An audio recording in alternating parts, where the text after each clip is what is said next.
Well, good afternoon, everyone. Today I'm here with Chris Mullen, Senior Loan Officer at U.S. Bank, and he's here to talk with us about the current state of the market.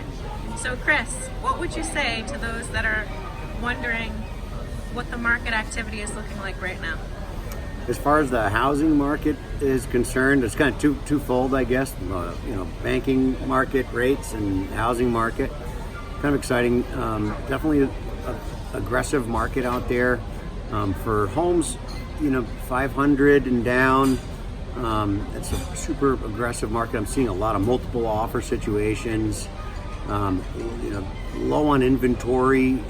Pretty much universally in the metro area.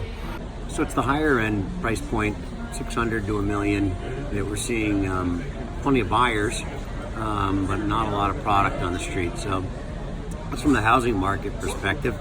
As far as interest rates are concerned, it's been an interesting year. Both Fannie, Freddie, and the Realtors Association all predicted interest hikes, and well, maybe I did too.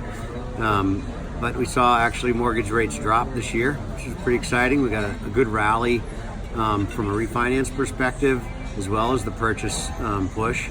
So we're hoping that trend continues through 2020. So the market in general is pretty healthy, certainly in Metro Boston, and continues to grow. And what would you say to those that want to wait a year or so before buying or selling a home? A couple things, I guess, in regards to that. Interest rates are going to eventually trend up, regardless of at some point this is going to happen. So I think it's a golden opportunity, certainly from a historically low interest rate perspective, to get into a 30-year fixed mortgage. I think that Boston traditionally has a trajectory of home values improving year over year. We've had some setbacks, but I think in general, a lot of the demographics in and around the Boston metro area, both north and south, you see home values increasing. So that's a great investment from that perspective. Setting aside, rent versus buy, there's clear fiscal overall benefits to doing that. And what would you say to those that say, I don't want to buy during the winter months, I prefer to wait until spring? What are the pros and cons of doing that?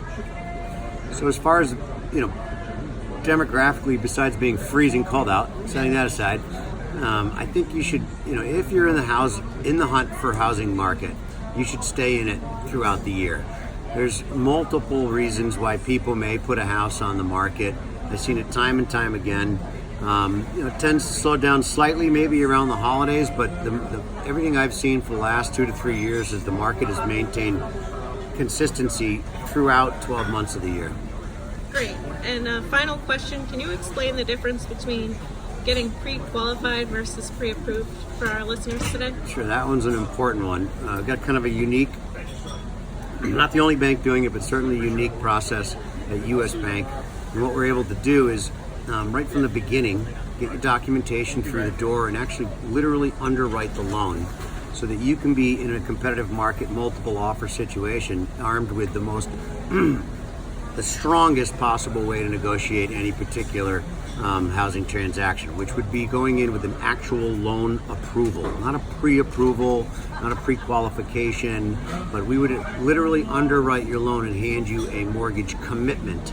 It does a few things for you. You're much stronger than I hope the deal works. We know it's going to work.